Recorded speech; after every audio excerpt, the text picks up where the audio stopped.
be positive 1/2. There's your focus right here. Okay? I think that should be it. I'm not looking at the book right now, so I can't verify the answer. It was an example from the book.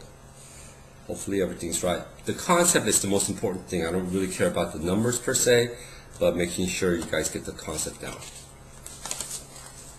Maybe I should look at the book. It's going to take me a little bit while to look it up. Anyways, let's do example number 3. Find the standard form of the equation of parabola with vertex at 1, 0 and focus at 2, 0. Let's see how we're going to do this. So since we found the vertex, I'm going to try to sketch it to see what it looks like. Vertex is at 1, 0. Focus is at 2, 0. There's your focus. There's your vertex. The parabola is always wrapped around the focal point, so it's going to go this way. Okay, so it's going to be the equation of the standard form is going to be like y minus k quantity squared is equal to 4p times x minus h. And since your vertex is already given right over here, that's your h, that's your k value.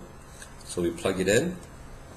Y minus 0 squared is equal to 4p times x minus h, which is 1. Okay. Simplifying this further, y squared is equal to y minus 0 is y, squared that is y squared, 4p times x minus 1. By our definition of what our p value was, the p distance is the distance from the vertex to the focal point. Is going to be positive in the x direction, so it's going to be going in that direction. So it's going to be p is going to equal positive 1. And so plug in p equals 1, y squared is equal to 4 times 1 times x minus h, and your final answer is going to be y squared is equal to 4 times x minus 1.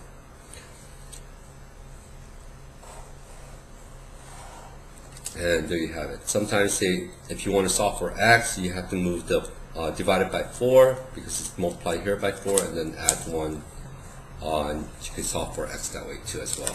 Either way, it doesn't really matter. I took an example from the book. It was problem number 63 in the book, and thought it was a pretty nice problem to work on, so we'll work on this problem. We're going to find everything now. The vertex, the focus, the equation of the directrix, the axis of symmetry, or they call it just the axis of this parabola given right over here. First, we notice something. The y is being squared right over here. So it's going to go left or right. We don't really know which direction it's going to go, but we know that it's going to go definitely left or right. Of course, we want to, what do you call it, draw the parabola to us as well. First thing we're going to do is we're going to move the x term over and the constant term over. So get y squared plus 6y. Let's complete the square at the same time. Is equal to, on the right side, we moved it over by subtracting 8x, subtract 25, and then plus something. To complete this portion of the square, take this number, divide by 2, square it. 6 divided by 2 is 3, squared is 9, we're going to add 9.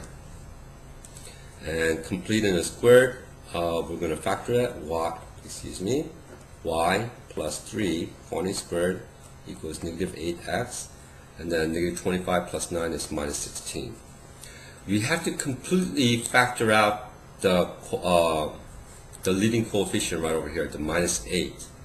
So I'm going to factor out minus 8 becomes x minus 2 on the right side. On the left side is y plus 3 quantity squared. Of course, I did this on purpose. You should know that it's going to be a plus right here instead of minus. Okay? Because it's minus 8x, and then negative 8 times positive 2 is negative 16. So this is a common error that most of you will miss. Try not to make those errors by slowing down. Okay. So we have a vertex. Our vertex is located at the opposite, which is negative 2 and negative 3.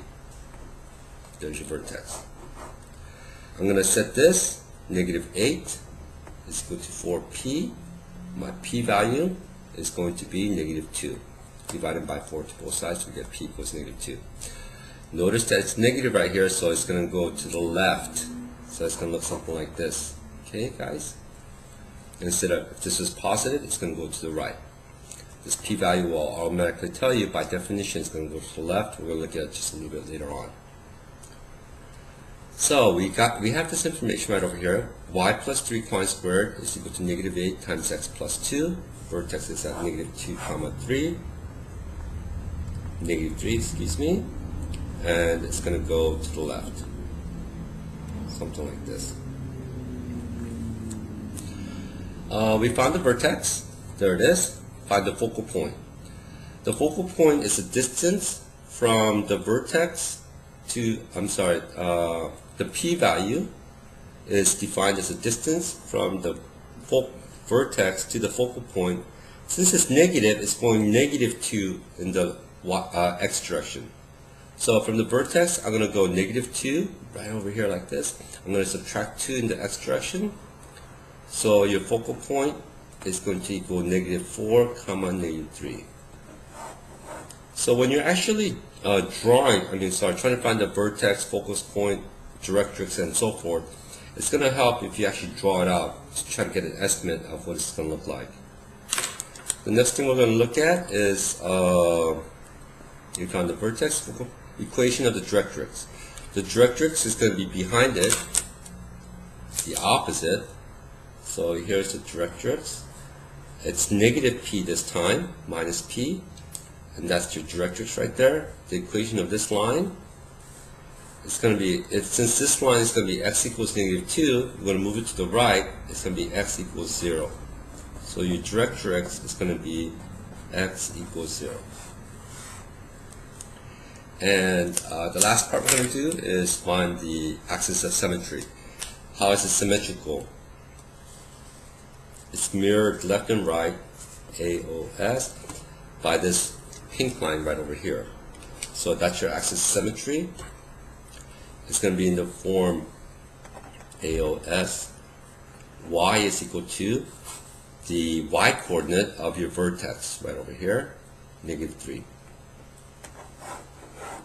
Isn't that the equation of the line when it goes through -3, -1, -2, -3?